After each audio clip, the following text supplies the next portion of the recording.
Ya, assalamualaikum warahmatullahi wabarakatuh. Perkenalkan, di sini nama saya Rilandi Arindra Putawa dari kelas TFB, dari program studi Teknik Fisika Universitas Gadjah Mada angkatan 2019. Pada kesempatan ini saya akan mempresentasikan sebuah topik yang berkaitan dengan diferensiasi vektor untuk memenuhi tugas kuliah mata kuliah kalkulus vektor tahun ajaran 2020-2021 semester genap. Baik, saya mulai saja. Yang pertama adalah konsep dasar dari turunan itu sendiri. Ini juga termasuk berlaku di kalkulus vektor, turunan vektor, sama saja seperti turunan pada umumnya. Konsep dasarnya adalah turunan dari jika terdapat suatu fungsi A terhadap T, di mana A adalah independent variable dan T adalah dependent variable, di mana T adalah independent variable dan A adalah T adalah dependent variable dan A adalah independent variable, maka fungsi turunan A terhadap T dapat didefinisikan sebagai berikut, di mana limit T mendekati 0 dari A, fungsi A dari fungsi T yang telah mengalami perpindahan delta T dikurangi fungsi A terhadap T, fungsi A terhadap T awal, dibagi dari perubahan T itu sendiri. Nah, jika aplikasinya pada vektor sendiri dapat dilihat sebagai berikut. Jika terdapat suatu vektor IJK, maka turunannya adalah turunan A1 terhadap turunan dari A terhadap T adalah turunan A1 terhadap T dikali I, turunan A2 terhadap TJ, dan turunan A3 terhadap TK. Nah, sifat-sifat turunan vektor bisa dilihat sebagai berikut. Jika dilihat terdapat turunan A plus B terhadap T, maka itu sama saja dengan turunan A terhadap T ditambah turunan B terhadap T.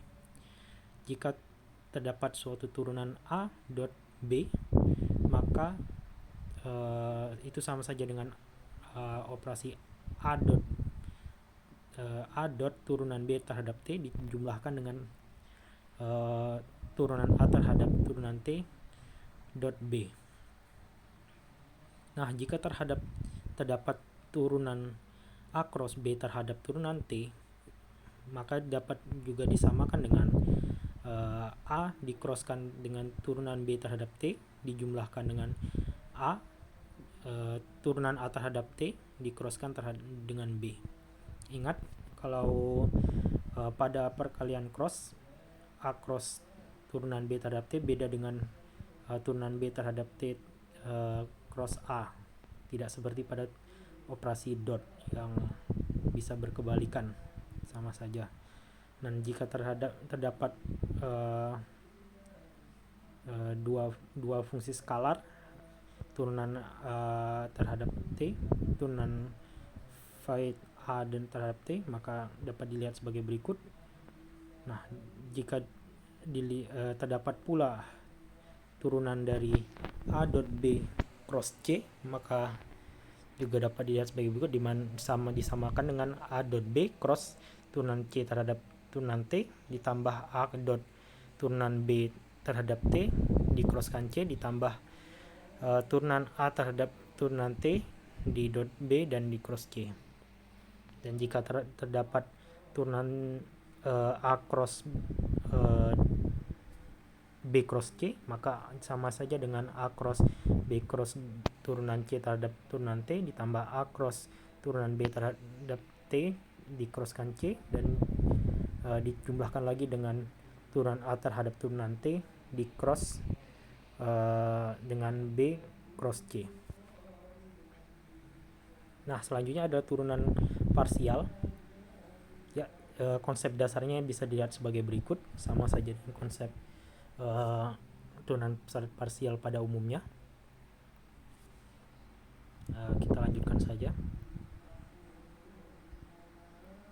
Nah, jika fungsi vektor A terhadap x, y, z, maka sama dengan A1 x, y, z, i tambah A2 x, y, z, y tambah A3 x, y, z, k. Dengan fungsi skalarnya A1 x, y, z, A2 x, y, z, dan A3 x, y, z mempunyai turunan parsial terhadap x, y, dan z, maka A, x, y, z juga mempunyai turunan variabel terhadap x, y, dan z yang dirumuskan sebagai berikut, di mana turunan A terhadap turunan parsial A terhadap terhadap x itu sama dengan turunan parsial A1 x, i turunan parsial A2 x, y tambah turunan parsial A3 x, k, dan seterusnya.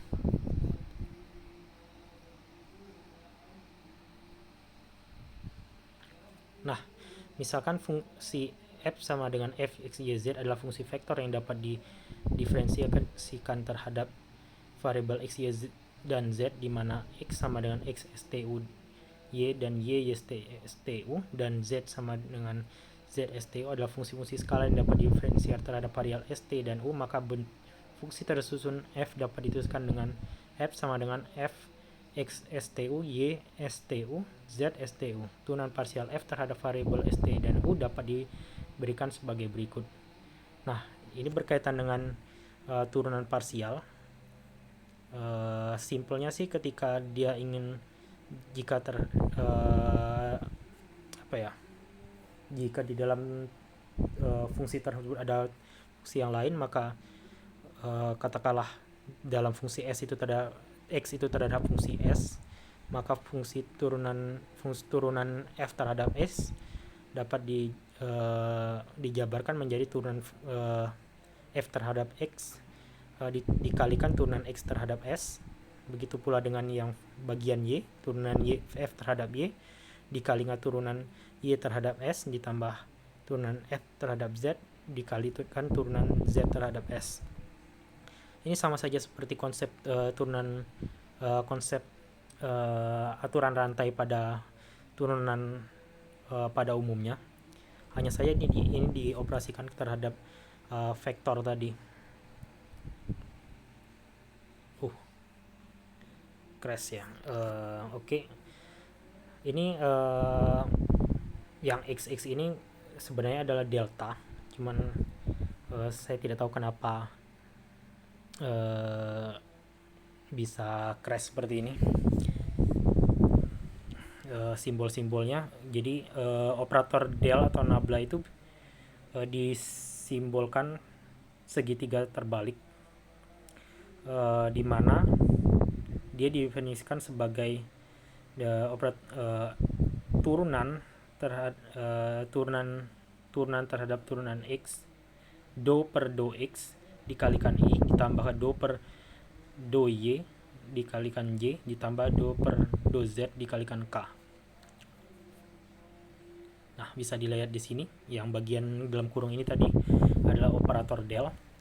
Nah, operator del ini bisa dioperasikan melalui 3. Yang pertama itu adalah operasi gradien atau grad, di mana operasi gradien ini yang membedakannya dengan dua operasi lainnya adalah pada objeknya, yang dalam hal ini adalah objeknya adalah medan skalar dengan hasil adalah berupa vektor.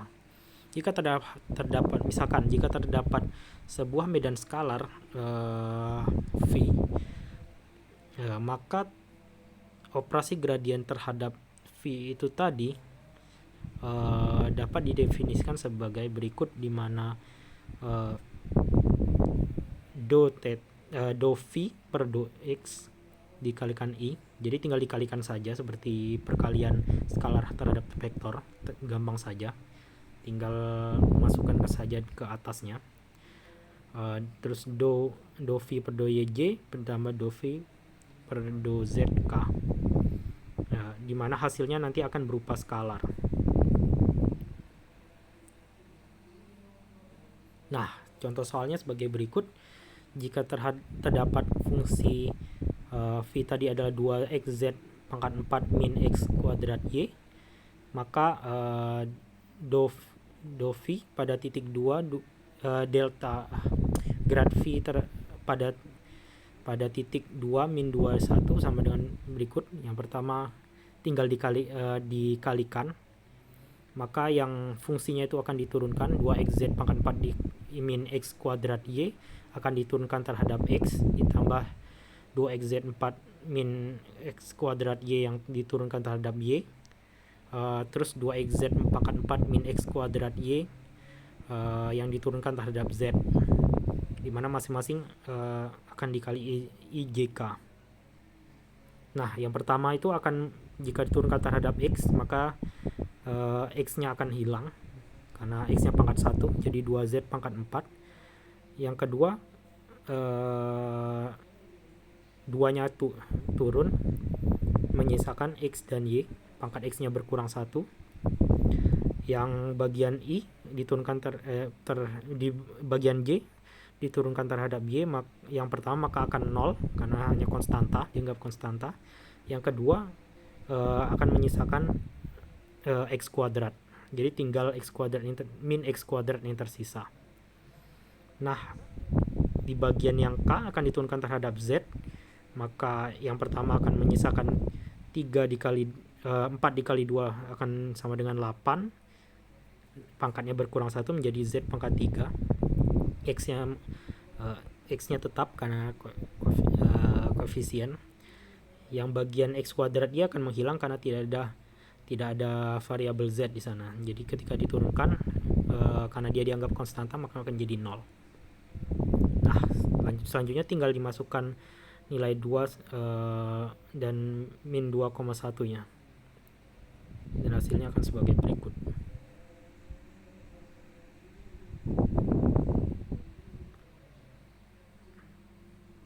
Nah, operator yang selanjutnya operasi selanjutnya adalah divergensi. Berbeda dengan yang sebelumnya, maka yang satu ini adalah objeknya berupa medan vektor dengan hasil medan skalar. Nah, langsung saja kita lihat di bagian bawahnya. Kita lihat bahwa simpelnya adalah divergensi ini adalah perkalian dot product antara operator nabla terhadap suatu medan vektor, dimana jika terdapat medan vektor V1i tambah V2j plus V3k, maka bisa dilihat sebagai berikut. Tinggal operasikan dot product, maka seperti yang kita lihat, jika vektor didotkan dengan vektor, maka akan menghasilkan suatu besaran skalar. Maka yang tersisa hanya do V1 per do X plus do V2 per do Y, do V3 per do Z. I yang bagian I dikali I, bagian J dikali J, dan bagian K dikali dengan K. Nah, contoh soalnya, jika terdapat vektor A sama dengan 3xy kuadrat I plus 2xy pangkat 3j dikurang x kuadrat yzk, dan V sama dengan 3x kuadrat min yz, maka cari nabla didotkan A, atau dalam hal ini grad A, yang bisa kita lihat sebagai berikut. Ya, tinggal dikalikan saja sebenarnya. Karena dikalikan, ya sudah tinggal diturunkan satu-satu. Yang pertama x yz kuadrat turunkan terhadap x, maka menghasilkan tinggal 3yz kuadrat. Yang 2xy pangkat 3j dikalikan terhadap j tadi, diturunkan terhadap y, maka yang tersisa 6xy kuadrat, yang x kuadrat yz diturunkan terhadap z, misalkan x kuadrat y, dan tinggal dimasukkan saja titik-titiknya.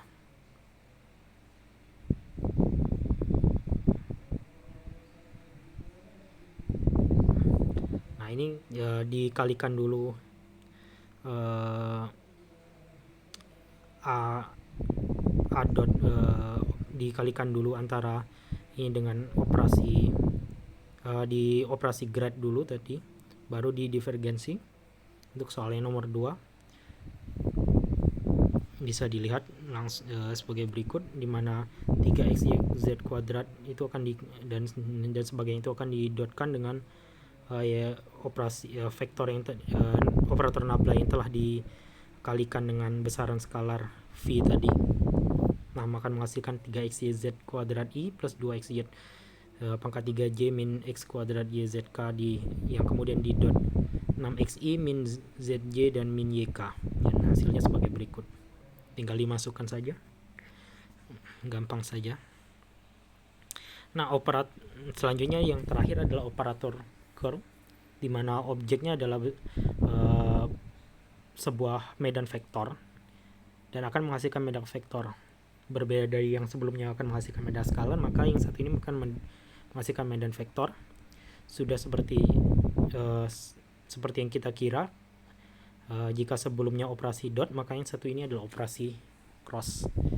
Dan seperti yang kita tahu bahwa suatu vektor dicrosskan dengan vektor lain akan menghasilkan vektor. Nah, bisa dilihat di sini, jika terdapat vektor V1i ditambah V2j dan V3k. Nah, untuk perkalian vektor bisa dilihat kembali, diingat-ingat kembali untuk perkalian cross seperti apa. Nah, hasilnya adalah yang di bagian bawah. Nah, kalau ingin simpelnya, maka curl dari V akan sama dengan do V3 per do Y min do V2 per do Z dikalikan I ditambah do V1 per do Z minus do V3 per do X kalikan Y ditambah do V2 per do X dikurangi do V1 per do Y dikalikan K. Ya, sekian itu saja yang bisa saya presentasikan. Terima kasih banyak.